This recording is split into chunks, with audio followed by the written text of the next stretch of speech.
So hello guys, welcome to the my channel. आपको ये story कैसी लग रही है कैसी नहीं, आप कमेंट कर देना, तभी मैं ला पाऊँगी नेक्स्ट पार्ट। तो आप लोगों का ज़्यादा टाइम वेस्ट ना करते हुए मैं अपनी स्टोरी को स्टार्ट करती हूँ। The driver opened the door and said, "There is no bag left behind, madam." Bree was striked and moved away from Madhu and said, Okay, I think I must have kept it in some big bag." The driver started the car. Bree moved close to Madhu and pressed her hand. Madhu couldn't do anything other than blushing. They reached Madhu's home in 5 minutes' drive. The driver kept all the bags in Madhu's apartment and took a leave from Bree. When he left, Bree closed the door and again held Madhu by her waist and kissed her. "I feel scared when you do such things suddenly," Madhu whispered after the kiss. Bree held her face in her palms. Looking into her eyes, she asked, "You are scared of me?" Madhu shyly looked down with no answer. "Madhu," Bree called her name, waiting for an answer. "Bree, I don't know. I get trembled when you get close to me. My heartbeats increase like anything. But saying, she paused. Bree gestured to know the answer by smiling. "But you, what?" She winked. Madhu shyly looked down and whispered, "But I like your touch and everything you do." Saying, she hugged her. Bree smiled and hugged her back, blushing. "You are killing me with this shyness," Bree said. They both kept the groceries of Madhu in order after a coffee. Madhu reminded of doing the balance paperwork for the project. Bree said they will do it later, but Madhu didn't listen to her and they spent the rest of the day completing the paperwork as there were only 3 days left for the college to reopen. At 9 in the night, Nancy called Bree and told her that morning deal was through and she had to go to Las Vegas in the next morning to complete the formalities. It would take 2 days to finish all the work. Nancy hurried because her colleges would start after 3 days. Nancy also told her that Charlie would come anytime to pick her up as she has an early morning flight to catch. Bree got upset after hearing that as she didn't wish to spend the rest of the holidays without Madhu. Madhu was also upset after hearing that, but she understood the importance of her business and asked her to go happily. While going, Bree was sad to see off Madhu.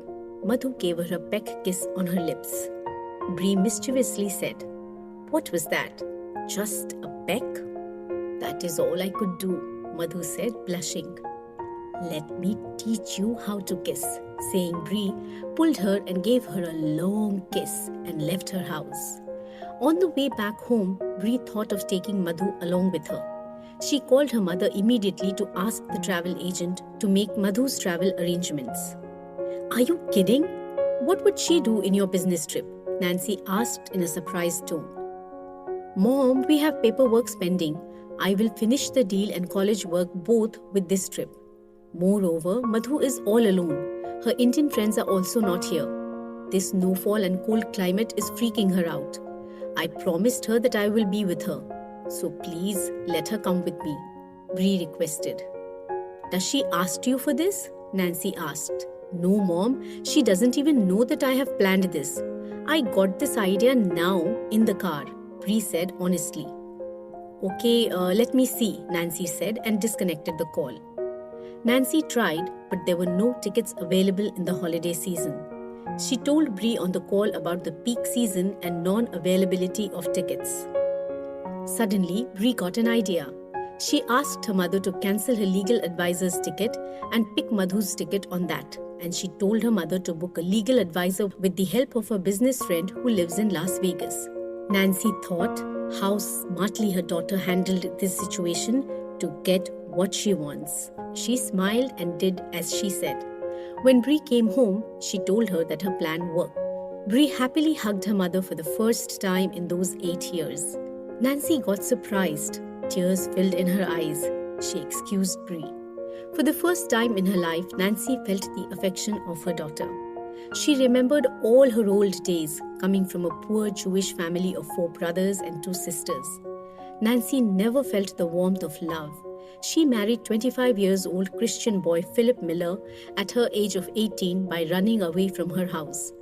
Philip had a food truck and ambition to rise in the business. Nancy also joined the business and struggled to succeed. She gave birth to Bree at her age of 25 and left infant Brianna in the care of Betty, who was a 40-year-old homeless widow back then. All of them together saw the growth of business after the birth of Brianna. Philip believed that Brianna brought good luck to his business since they all worked hard for years to succeed. But only after Bree, his deal of first restaurant got accepted by an investor. Later, there was no looking back. Nancy was crazy racing in the business that she forgot she had a husband and a daughter. Philip was not well. He never told about his illness to Nancy and desired Nancy also never cared for his health. And he died by making a will of his business, large portion to Brianna, by whose luck the business has grown. And Nancy never had any issue with that. But she never cared for Brianna's life either. All she wanted was to grow big. And in that ambition, she also kicked out all her relatives. She married twice and didn't bother new family as well in her growth. She never supported Bree when she needed and always kept quiet when her stepchildren blamed Bree for anything. She thought that Bree was spoiled because of their money, but she never paid attention to her. That day she felt happiness for the first time after seeing Brianna happy and realized the happiness that she missed all these years. She decided something on the business that night. Brianna called Madhu at 10:30 in the night. Madhu got surprised to see her call at that time. "Hey, you have a flight to catch early in the morning, and you haven't slept yet?" she asked. "You too have a flight to catch early in the morning, and you need to pack your clothes for 2 days," Bree said in return. "What?" Madhu uttered. "Yes, you are coming with me to Vegas. All your paperwork will be done in few minutes. Mail me the details," Bree said. Wait, what do you mean? I didn't understand," Madhu asked in a shocking tone. Bree explained her everything. Madhu first denied to go suddenly, but Bree did not hear anything and convinced her to go with her. With no option left, Madhu said yes and started packing. The next day, Madhu's tickets arrived early in the morning and Bree got ready with all the prints of tickets and papers. Betty had already packed her clothes in the night. Bree picked up Madhu on the way to the airport. The lovebirds left happily by holding hands in the plane. It was a 6-hour flight and they checked into the hotel by 1 in the afternoon. Bree had a meeting at 3:30. Immediately after getting fresh, Bree had to meet their legal advisor who visited her in the hotel. They all had lunch together discussing about the deal. Brianna was smart enough to handle all the business meetings solely as she was doing it from her teenage. Madhu was with her all the time, observing her smart love. It was not that cold in Vegas compared to Boston. Brianna wore a formal suit and winter clothes. Madhu also wore decent formals and winter clothes to beat the cold. Madhu was impressed by Brianna throughout the meeting. She felt that a naughty, carried-away brat, Bree has disappeared in front of this brainy, smart, decent, clear-headed intellectual, Brianna Miller. Her talking style and asking questions on legal formalities and tackling the hardest things was extravagant. Madhu was speechless all the time. She felt being born in a similar rich family like Brianna. She was never allowed to step into her family showrooms, which were spread around the city. Even to buy gold ornaments from family showrooms, all the jewels were brought at home to choose for all the ladies. She always felt that she is lucky at least she got the chance to study abroad and learn as per her wish. She thought she could never show such confidence the way Brianna is presenting. During the business deal at the head office of the investors, Madhu wasn't allowed inside. Brianna arranged the luxurious lounge for Madhu to wait, which had a nice spa for her. Madhu was hesitating for all that, but Bree insisted on it. As the meeting was about to last more than an hour, so Madhu agreed. Brianna's meeting lasted for 2 hours. She had no time to talk to Madhu ever since they landed there. She was repenting on it, but gave all attention to the meeting as she knew it was important for her mother. Meanwhile, Madhu got fresh with the spa and drinks. She also took a power nap during the massage. When Bree finished the meeting and came to Madhu, she looked all fresh and new to her. Brianna was tired with the flight and back-to-back meetings. She apologized to Madhu for not giving her time throughout the day. But Madhu didn't complain. In the evening, they took a long walk to Bellagio, Caesar's Palace, saw the fountain show and clicked the pictures. Bree took her to a nice restaurant for dinner. In the meanwhile, Madhu called her family and lied to them that she had come to Vegas on a college trip, as she knew they would get offended if she told them that she came with a friend. The next day also, Bree had to attend another meeting to finalize the deal. In the night, it was 10 when they came back to the hotel. Bree had cancelled the room booking of the legal advisor and took a big suite in that dual room price. Bree got fresh and changed immediately after coming into the room. Madhu was nervous to stay in the same room with Bree, as in the morning she was in different room. By the time Madhu got into bathroom to change, Bree switched on the television, and when Madhu came out, she saw that Bree had already slept on the bed while watching TV. Bree was fully exhausted after the entire day's meetings and a long walk in the evening. Madhu took a nice nap while taking a massage at the spa, so she was fresh. Madhu got relieved seeing Bree asleep. She switched off the television and lights except for the bedside lamps. She gazed at the innocent, cute face of Bree while sleeping. It was an awe moment for her. She held her hand and kissed her cheek while she was asleep and gazed at her beauty again. She tested whether she was asleep by clearing her throat and making small noises, and she got assured that Bree was in a deep sleep. With a pause, she gave a quick peck of a kiss on her lip and kept on staring and caressing her pretty face. She loved to watch her. She felt proud to fall in love with such a bold and beautiful girl. Bree looked calm and relaxed like a cute baby while asleep. After a few minutes of beauty gaze, Madhu kissed her again on her cheek and cuddled in her arms and slept. Phone started ringing beside Bree. She woke up swiftly and snapped her hand on the phone and answered the call. It was a call from her advisor. Bree heard him for a couple of minutes and saw the time. It was 6:30 in the morning. Bree sighed and looked beside her.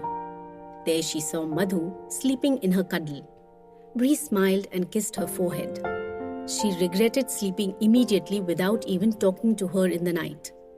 She thought Madhu came with her only because she forced her, and she was so much involved in her business that she didn't even talk to that poor girl properly ever since she came there. She gazed at her flawless beauty. Caressing her cheek, she thought, "You are so perfect, Madhu." Last evening, in the walk at the most romantic city, I was so much exhausted and busy in calls that I didn't even notice or praise your glowing beauty. And in return, you kept on smiling and didn't complain even for a second. I love you, baby, and I promise I will make it all up to you today. She kissed her cheek and got down from bed and made some calls to plan for the whole day trip and also informed her mother about the business meet. When Madhu woke up, it was 8 a.m. She didn't find Bree around.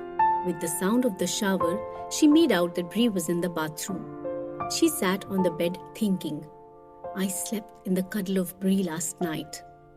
God knows what she might be thinking about me. She is pretty professional over here. Even in last night's walk and dinner, she was all busy in her calls and wasn't romantic at all like in Boston. She is all into her business and a bit changed. Did I do anything wrong coming with her here? Is she bored of me? God, what all am I thinking? Bree is not like that. She is very much a stable person. It is just the business, and she is busy in that. By that time, the room service came inside by knocking on the door and served the variety of breakfast on the table. Before Madhu thought about vegetarian food, the bellboy told her that all the breakfast is vegetarian as ordered by Brianna. She smiled, hearing that, and felt ashamed of thinking all that about Bree. She noticed that Bree cares so much for her. Without even saying, she ordered only vegetarian breakfast for both of them. Even in the previous day, she ate only vegetarian food. Meanwhile, Bree came out of the bathroom and saw Madhu wake up. "Good morning, my cuddly sunshine." Winking at her, she smiled. Madhu felt embarrassed hearing as she cuddled her so tightly last night. She looked down, biting her lips. "Hey, gorgeous, you are glowing even in the morning," saying Bree sat beside her, staring at her, caressing her cheek with a smile. Madhu stared at her. Bree's hair was wet. She was in a white bathrobe wiping her hair. She looked sexier than normal times. Her blue eyes sparkled in her fair face, and her beauty was all shining in that shiny morning. "What happened?" Bree smirked and asked her. Madhu got distracted and blushed for staring at her. "Nothing, I should get fresh," saying Madhu got down from the bed and Bree held her hand. "Hey, I'm sorry. I know you must be thinking that I'm not giving time to you. So stupid of me that I fell asleep like that last night. I don't know how. I am sorry," Bree apologized. Madhu held her hand back and smiled. "I understand. Actually, I was thinking that I shouldn't have come here. You are so busy, and I have become an obstacle," Madhu was saying. Immediately, Bree hugged her and said, "No, baby, please don't talk like that. I forced you to come here and I'm not giving time to you. Look at me," holding her face in her hands. "I will make it all up to you. Today, full day, I am with you. Today's meeting got postponed to tomorrow because the concerned person is not available. Morning, our legal advisor called me, so our flight tickets and all postponed to tomorrow evening. And we have the whole day today. Only we two. No phone calls, no meetings," saying, Bree smiled at her. "What?" Madhu got surprised hearing that. "Yes, you are stuck with me for one more day. And night." Bree winked at her and rolled her face in her neck and mumbled, "Your scent is amazing, Madhu. You smell awesome all the time," and kissed her neck. Madhu blushed and ran into the washroom by pushing her away. Bree smiled and softly said, "This shyness makes me fall for you more all the time." Madhu heard that and shyly closed the door of the bathroom. Bree started getting ready. She wore a dark green sweatshirt, black trousers and a white jacket, brown shoes and yellow scarf.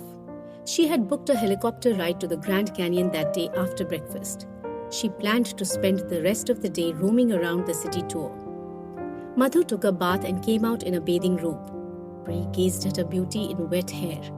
Madhu was busy taking out her clothes from her bag in the wardrobe, and Bree couldn't resist herself. She walked to her and turned her around, gripped hands in her back.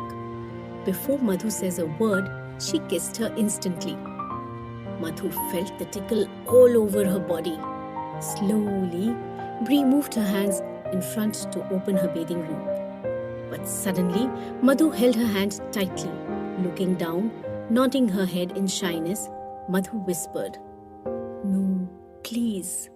Bree understood her. Smiling, she took a step back and said, "You get dressed fast. We will have breakfast and go out for the city tour." Madhu couldn't look at Bree and ran into the bathroom, holding her clothes and accessories.